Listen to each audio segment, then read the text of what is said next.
새정치연합 윤리심판원이 이 공갈, 막말 발언으로 제소된 정청래 최고위원에 대해 징계 결정을 내렸습니다. 자, 어떤 결정이 내려졌는지 저희가 초반에 속보로 전해드렸는데 지금부터 국회를 연결해서 자세한 이야기를 들어보겠습니다. 김정우 기자, 국회 나와 있습니까? 네, 국회입니다. 예, 정청래 최고위원 징계 수위 어느 정도인가요? 네, 새정치민주연합 윤리심판원은 조금 전인 오후 4시 반에 정청래 최고위원에 대해 당직 자격 정지 1년 결정을 내렸습니다. 당 최고위원이 당직 정지 처분을 받은 것은 이번이 처음인데요. 민홍철 윤리심판원 간사는 정 최고위원의 발언이 당의 신뢰를 실추시켰다고 판단했다고 밝혔습니다. 당 윤리심판원은 징계 종류를 결정하는 1차 투표에서 만장일치로 당직 자격 정지를 해야 한다는 결정이 나왔고 2차 투표에서 과반수 의원들이 그 기간을 1년으로 정하기로 결정했습니다. 정청래 최고위원이 이번 징계로 내년 총선에 출마할 수 있느냐가 아마 가장 궁금하신 부분일 텐데요. 당원권 박탈은 아니어서 공천은 법적으로 가능하지만 친노 비노로 나뉘어 내용을 겪고 있는 당의 입장에선 내년 총선에 공천을 주기가 어렵지 않겠냐는 전망이 나옵니다. 정 최고위원은 최고위원 자리는 물론이고 지역위원장 자리도 내놓아야 할 처지여서 곧 재심을 신청할 것으로 예상됩니다. 심판원의 결정은 사실상 당의 최종심에 해당하지만 징계 결정을 받은 날로부터 7일안에 재심을 신청할 수 있습니다. 한편 공갈 발언의 피해자인 주승용 최고위원은 정 최고위원 징계 수위에 대해 생각보다 강한 것 같아 안타깝다고 말한 것으로 전해졌습니다. 지금까지 국회에서 채널A 뉴스 김정우입니다. 자, 그렇군요. 결국에는 생각보다 강한 징계가 나왔다 이렇게 볼 수 있는 것 같은데 어떻습니까? 진짜 당장 공천이 안 된다 이렇게 단정하기는 어렵지만 공천을 받기 어려운 환경에 징계를 받은 것은 분명해 보입니다. 방금 김정우 기자가 얘기한 것처럼 최고위원 중에서 일단 당직 자격 정지가 된 거는 처음입니다. 지금 예. 3단계 정 최고위원이 받은 징계는 바로 3단계인데요. 최고위원으로서는 처음이고 또 마찬가지로 최고위원뿐만 아니라 지역위원장, 마포 지역위원장 자리도 박탈당하는 거거든요. 예. 그러니까 나중에 물론 지금 공천의 배제 대상은 당원 단계에 따르면 4단계부터지만 결국 이게 좀 정치적 의미가 있기 때문에 결국은 나중에 공천 심사를 할 때 이 부분이 감안되면 결코 여러 가지로 유리하지 않다. 그래서 지금 정청래 최고위원 측도 재심을 청구할 것인지 또 지금 고민에 들어갔다. 이런 얘기가 나오고 있습니다. 박성원 논설위원이 보기에는 좀 합리적인 징계 아니었다. 국민의 눈높이에 맞는 징계를 하겠다 이렇게 야당에서 밝혀왔잖아요. 어떻게 평가하십니까? 아까 그 앵커께서는 뭐 상당히 생각보다 강한 징계가 나온 것 같다는데 예.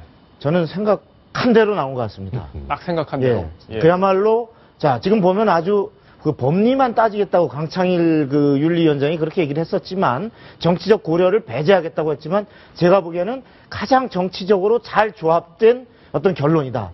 어떤 당직 자격 정지라는 것이 사실 엄청난 의미가 있는 것 같지만 지금 이미 당직 자격이 정지돼 있어요. 안 나오잖아요. 회의 참석을 못하는 걸로 지금 정치적으로 계속되고 있는데 그것을 형식적으로 거기다가 1개월 내지 2년의 그 당직 자격을 그 형식화해 준 것뿐입니다.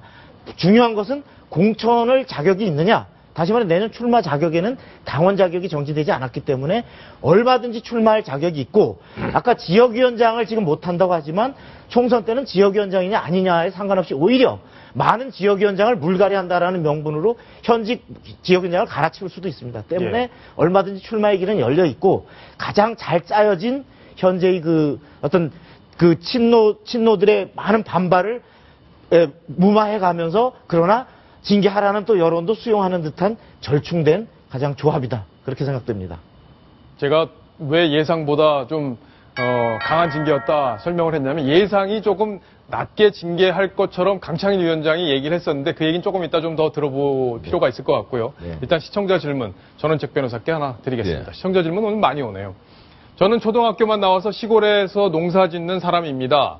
나라가 먹고 살만해져 그런지 막말하는 사람들이 많이 줄었습니다. 실제 그런 것 같습니다.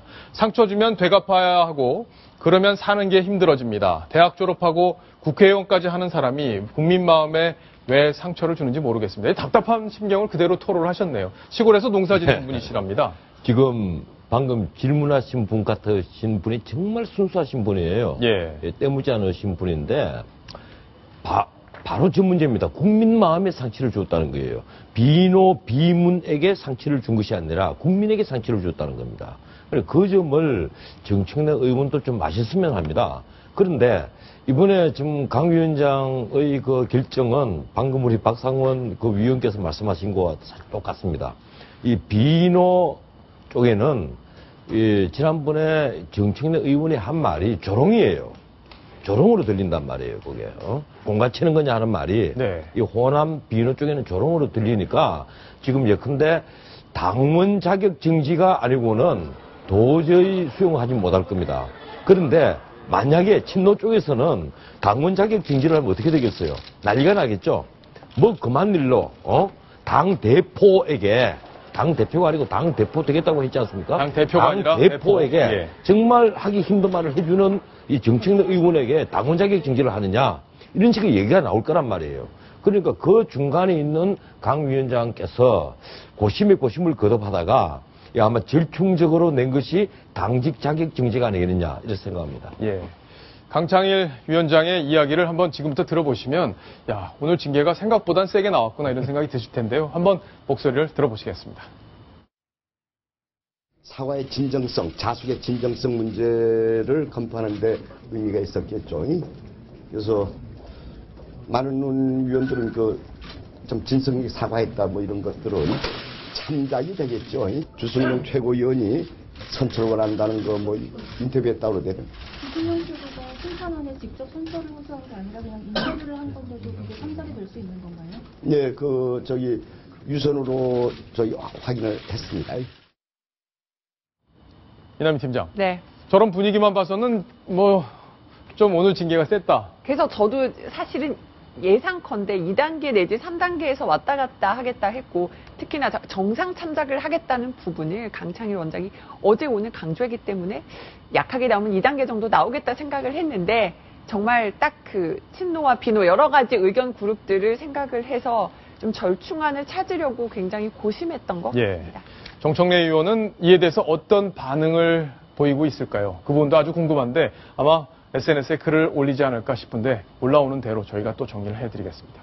자, 정치권 이야기는 여기까지 정리를 하겠습니다.